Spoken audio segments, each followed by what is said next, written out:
First of all, adjust your teleporter so you're not phasing halfway into a wall, but also let's talk about 4 other mistakes to avoid when using reserves in Warhammer 40K.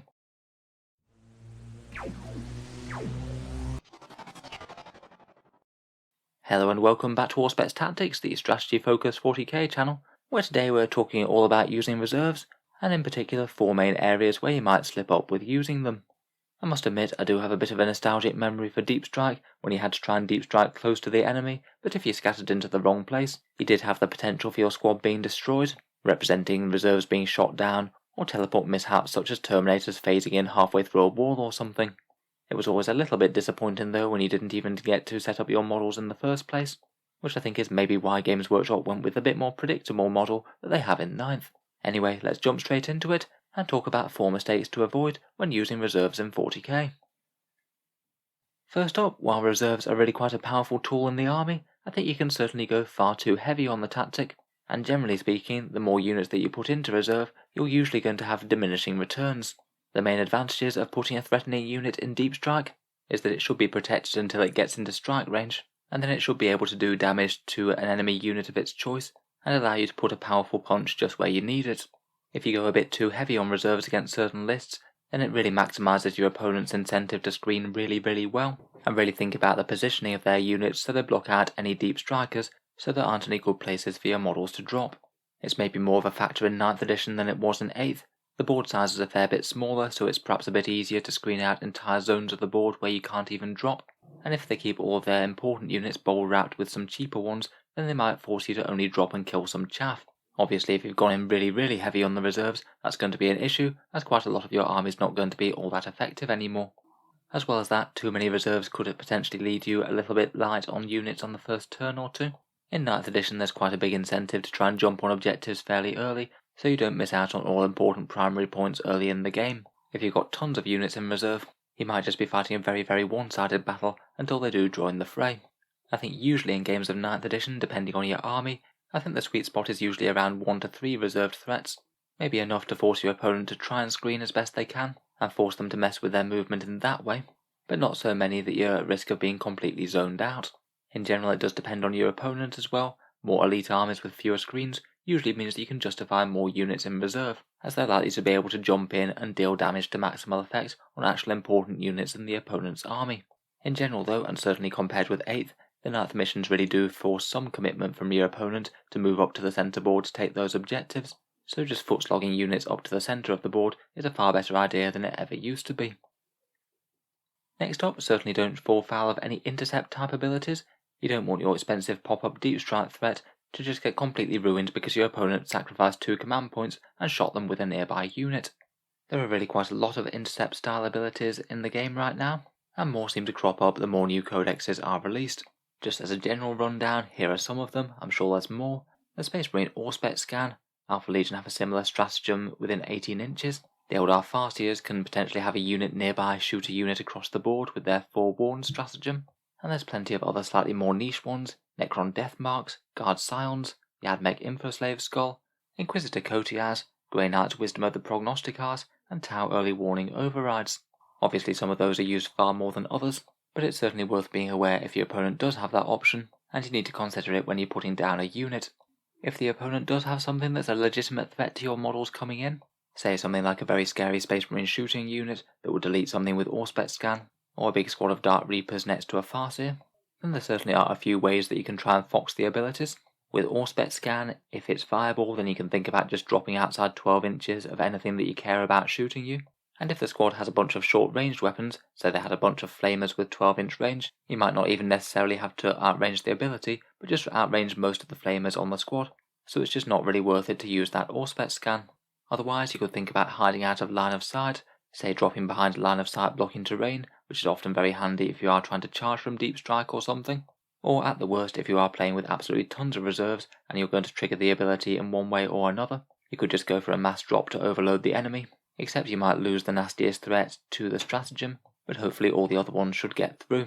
Finally, I wouldn't underestimate these abilities, but I probably wouldn't try and overestimate them either. 2 command points for a stratagem like Auspex scan is a reasonable investment. Sometimes it might be worth it for a few bolter shots, but sometimes it might not. If it won't really make any difference if your squad does take a casualty or two, Sometimes just deploying very aggressively might be the best thing. It will drain your opponent's command points a bit as well. For a third potential mistake, we have messing up deep strike charges. There's plenty of units in the game that want to be dropping down and attempting a charge out of reserve, often with various rules to make that charge a little bit easier.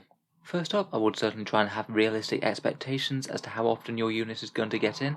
A 9-inch charge is usually going to get in 28% of the time, an 8-inch one 42%, and a 7-inch one 58%. Even if you are getting a +2 to charge from somewhere, then that's still hardly all that reliable. I would most certainly make sure that you save a command point reroll if it's going to make a big difference.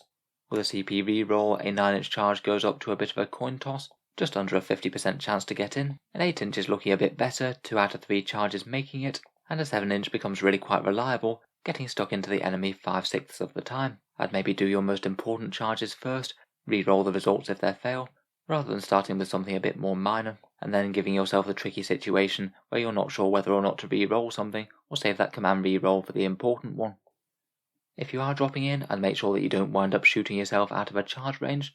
If you fire a few bolt pistols into a unit that you're about to charge, if you cause a casualty, then your opponent's going to remove that model from the nearest one to your squad, and try and make their charge longer if they can. Even just losing one casualty could put you up to a 10-inch charge, which is significantly less likely than a 9-inch. To get around this, if you absolutely have to shoot units, I'd try and make sure that you're 9 inches away from multiple models in that same unit that you're about to charge.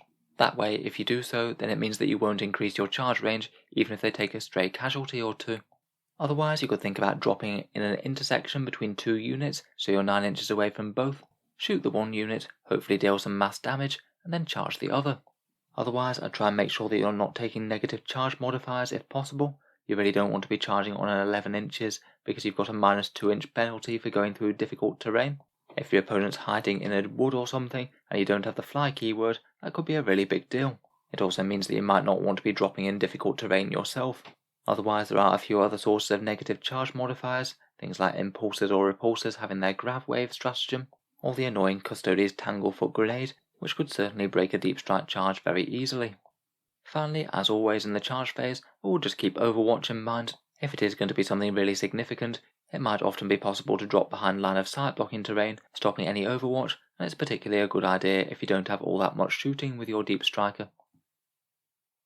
Finally, last but not least, I try and think about where exactly I'm dropping, and try not to miss opportunities that you might get by dropping in a better place.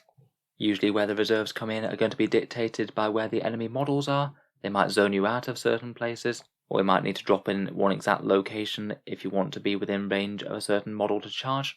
But sometimes you will have a fair bit more flexibility, say with reserves with longer ranged guns, or if there's a fair few locations around an enemy unit where anywhere would work perfectly well. First up, if you can be in a position to deal damage and also drop on an objective, that's usually a good thing. Even if you're planning on doing a deep strike charge, at least that gives you a bit of a consolation prize if the charge does fail, and you've left one more unit on an objective for your opponent to try and have to scrape off in their turn. Definitely could help out with scoring those primaries. Next, I'd be particularly aware of any slow-moving units. Say things like assault terminators would be quite a good example, and I'd strongly consider the turns after you've made the drop. Say if they've dropped in, deleted their target, what do they try and do next? In general, it means that anything with a fairly small threat range wants to be at least somewhere at least fairly close to the centre of the table, and not somewhere where the opponent could just say draw back from them and then ignore them for the rest of the game. Perhaps faster moving or longer range deep strikers might be better off going for the things on the edge of the board, and slower moving ones dropping towards the centre. Finally, we touched on it earlier, but I certainly wouldn't miss a chance to use cover if you have the chance. Again, similar to the objective thing, even if you are planning on charging off it, you may as well have your unit in light cover if they can be, just in case they fail the charge and they wound up just getting shot a lot next turn. If your unit doesn't even have any guns at all, and they just want to be trying to charge, dropping behind line of sight blocking terrain is very nice not only for ignoring Overwatch, but also again, say if you did fail your deep strike charge, then your opponent is going to struggle to kill them next turn, without at least doing a fair bit of repositioning or trying to charge them themselves.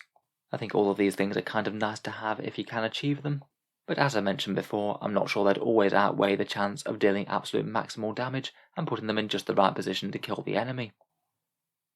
So that just about brings us to the end for 4 mistakes that you could make when using reserves. Please let me know what you think, and if there's anything else that I might have missed down in the comments below. It's definitely quite a big subject, with deep strike and reserves working quite differently for quite a few different armies. If you've enjoyed the video, then feel free to subscribe to Auspex Tactics, or I'll certainly keep the regular 40k videos coming, with new ones out just about every day. Finally, if you have been enjoying regularly, I would just like to mention that Auspex Tactics does have a Patreon page, which you can find down in the video description below. Channel patrons do get a fair few advantages, such as seeing certain new videos early, regular votes to see what sort of things happen next on the channel, and automatic entry into the regular prize giveaways with a chance to win some really big model kits each month. If any of that sounds good to you, or you'd just like to help support, then the link is down in the video description. Feel free to check it out if you'd like to. In any case, an absolutely massive thank you for listening, and I'll hope to see you guys next time.